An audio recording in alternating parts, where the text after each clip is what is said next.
laiks ir ļoti svarīgs, un es domāju diezgan droši, ka notiek tāda garīga cīņa arī par mūsu tautu un valsti un tās pastāvēšanu šobrīd.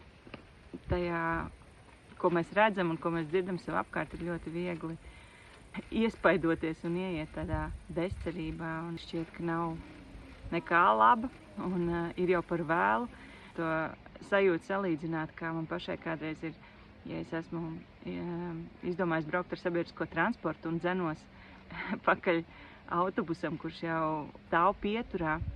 Manī tas pirmais impulss ir, ka es tomēr negribu skriet, jo ja nu kāds man ieraudzīs un ja es nepaspēšu, tad tas būs kaut kā apkaunojoši. Bet šobrīd par Latviju un par Latvijas Saeimas vēlēšanām man šķiet, ka vienalga, cik tas autobus ir tuvu vai tālu no attiešanas, mums ir jāskrien. Mums ir jāskrien tā, ka no tā ir atkarīga ne tikai mūsu dzīve un nākotne, bet arī mūsu bērnu un bērnu dzīve un nākotne. Un es pilnīgi saprotu, ka nav jau arī vienkārši tā vieta, kurā nostāties, jo nevar saprast pirmkārt, par ko balsot, kā stāvēt lūgšanā par Latviju un par vēlēšanām, tā, lai tas nebūtu no kaut kādas izmisuma un baiļu vietas.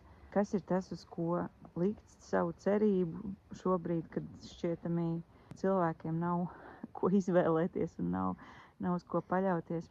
Un tas, uz ko mēs varam iedrošināt un aicināt lūgšanu kapelā. Pirmkārt, ka mums ir ļoti daudz par ko pateikties.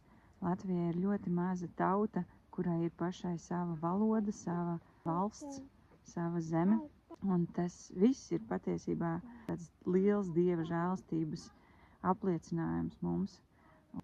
Viens no aicinājumiem var būt arī meklēt tiešām šos vēstures patiesības, kuras apliecina Dieva rūpes un gādību par Latviju un latviešiem.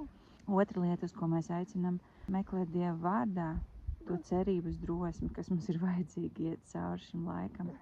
To patiesību, kas ir nesatricināma, kas ir nesagrozāma, ko nekas nevar aizēnot un aptumšot.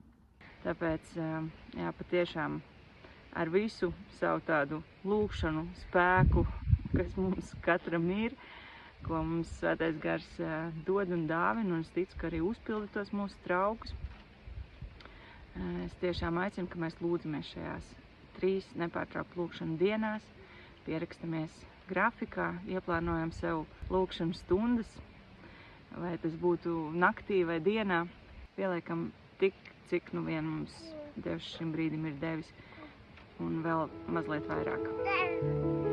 Tiekamies lūgšanā.